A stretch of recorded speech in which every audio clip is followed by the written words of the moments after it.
Hi, I'm Carrie, and here we have The Roads to Rome by Catherine Fletcher. A history of the roads built by the Roman Empire, during the Roman Empire, by Rome throughout Europe and into the Middle East and Eastern Europe even. Now, it's not simply a description of how those roads were made, because as Fletcher points out, very little information about that has come down to us. Probably the Roman legions spent part of their time when they were not fighting or marching was constructing roads, but there's not a lot of detail about that.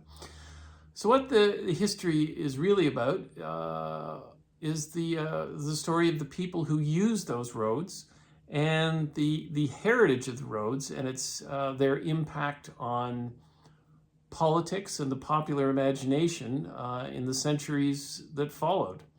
And in this regard, it's a very wide-ranging history. She covers an awful lot in here, and included in which is some travelogue elements, as Fletcher herself travels some of those routes in the present day.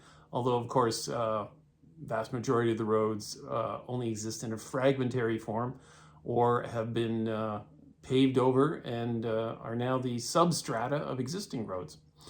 What emerges from this most strikingly, I suppose, is the way in which the Roman Empire, because it left this footprint of roads throughout Europe, and they followed key routes often, and of course they left behind a series of towns with all their infrastructure, such as aqueducts and amphitheaters, is that throughout European history, they reminded people or appealed to them as an examples of a civilization, an empire that had once existed and was world-spanning, the known world-spanning, and that was something to aspire to. And certainly intellectuals, politicians have often, for hundreds and hundreds of years, and right up until the present day, have been of many different political stripes, have hearkened back to this, what they often perceive as a golden era in European civilization,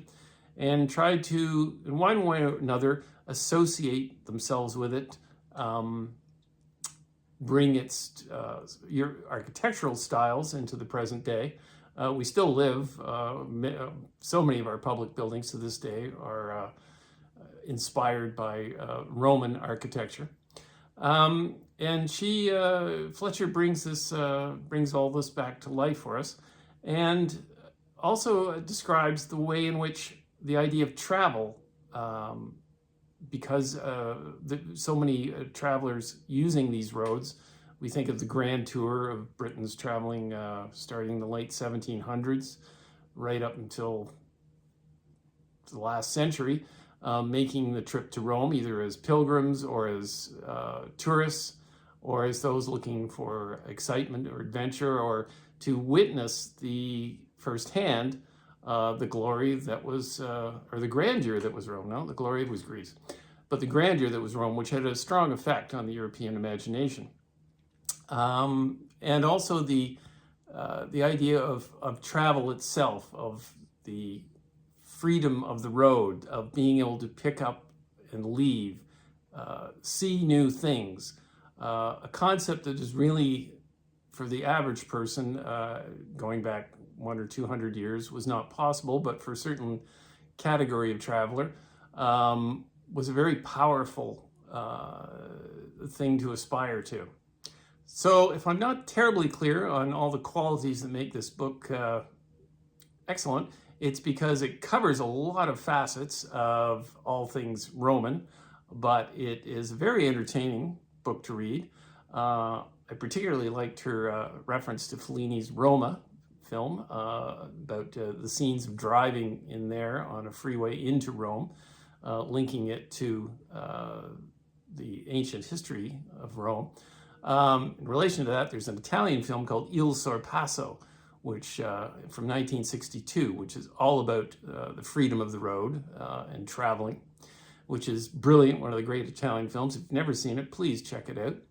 And also on the subject of big highway projects, Another brilliant book on this subject is by a writer named Earl Swift, and it's called The Big Roads, and it's the history of highway construction, the interstate system in particular in the States.